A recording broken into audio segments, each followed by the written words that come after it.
వార్తలకు స్వాగతం. క్షణక్షణం మీకోసం. మహబూబాబాద్ జిల్లా కేంద్రంలోని Jawaharlal Nehru technical university BTech విద్యార్థులు గత 4 రోజుల నుండి తాగడానికి, స్నానాలు చేయడానికి నీళ్లు లేకపోవడంతో అధికారులకు ఎన్నిసార్లు ఫిర్యాదు చేసినా స్పందించకపోవడంతో 3 కోట్ల సెంటర్లో విద్యార్థులతో కలిపి ఎస్ఎఫ్ఐ నేతలు భారీ రాస్తారోకో నిర్వహించారు. ఈ కార్యక్రమంలో విద్యార్థులతో కలిసి విద్యార్థి సంఘం నాయకులు, ఎస్ఎఫ్ఐ జిల్లా convener Patla Madhav and co convener Guguloth Suryaprakash, PDSU రాష్ట్ర నేత బోడగిరి మాధవ్ తదితరులు పాల్గొన్నారు. ఈ సందర్భంగా నాయకులు మాట్లాడుతూ రాష్ట్రంలో రోజురోజుకి విద్యా వ్యవస్థ గాడి తప్పుతుందని, విద్యాశాఖ మంత్రి లేక విద్యా వ్యవస్థను మొత్తం భ్రష్టు పట్టిస్తున్నారని ఆవేదన వ్యక్తం చేశారు. విద్యార్థుల సమస్యను పరిష్కరించకపోతే దశల వారీగా ఉద్యమాలు కొనసాగుతాయని విద్యార్థి సంఘాలు ప్రభుత్వానికి హెచ్చరిక జారీ చేశారు. విద్యార్థుల పట్ల అసభ్యకరంగా క్లర్క్ ప్రవర్తిస్తున్నాడంటూ విద్యార్థులు ఆవేదన వ్యక్తం చేశారు.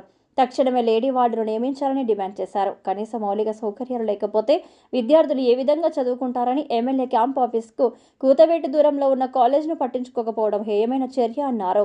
విషయం తెలుసుకుని స్పందించి ఏఈని పిలిపించి సమస్య పరిష్కరిస్తామని సిఐ దేవేంద్ర హామీ ఇవ్వడంతో విద్యార్థులు ధర్నా విరమించారు. ఈ కార్యక్రమంలో ఎస్ఎఫ్ఐ జిల్లా కన్వీనర్, కమిటీ సభ్యుల బూక్య రాజేష్, పట్టణ అధ్యక్ష కార్యదర్శులు భాషపాక పవన్, గుండ్ల రాకేష్, గర్ల్స్ నేత నిక్షిత, అఖిల విద్యార్థులు పాల్గొన్నారు. వాళ్ళ పేరెంట్స్ కి కాల్ చేసి మీ అమ్మాయి ఇట్లా బయటికి వెళ్ళింది, ఎవరితోనో తిరిగి వచ్చింది అనే వర్షంలో ఆయన చెప్పడం జరిగింది. ఇప్పుడు ఆ అమ్మాయి చాలా మానసికంగా బాధపడుతుంది. అమ్మాయిని ఇంటికి తీసుకెళ్ళినారు. రేపు ఒకవేళ అమ్మాయిని మళ్ళీ చదువుకోవడానికి పర్మిషన్ ఇవ్వకపోవచ్చు, లేదా పెళ్లి చేస్తామనవచ్చు. అప్పుడు ఆ అమ్మాయి లైఫ్ భవిష్యత్తు స్పాయిల్ అయినట్టే కదా. ఇట్లా ఎంతోమంది ఫేస్ చేస్తున్నారు, కాకపోతే రావడానికి భయపడుతున్నారు. కాబట్టి అసలు ఇప్పటి వరకు కాలేజ్లో ల్యాబ్ ఫెసిలిటీస్ లేవు.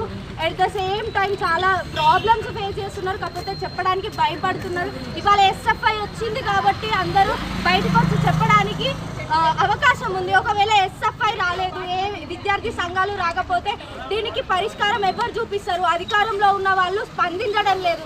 చాలా సార్లు ఇట్లా జరిగిన సందర్భాలు ఉన్నాయి. ఎన్నోసార్లు ప్రిన్సిపల్కి చాలా మందికి చెప్పుకున్న సందర్భాలు ఉన్నాయి.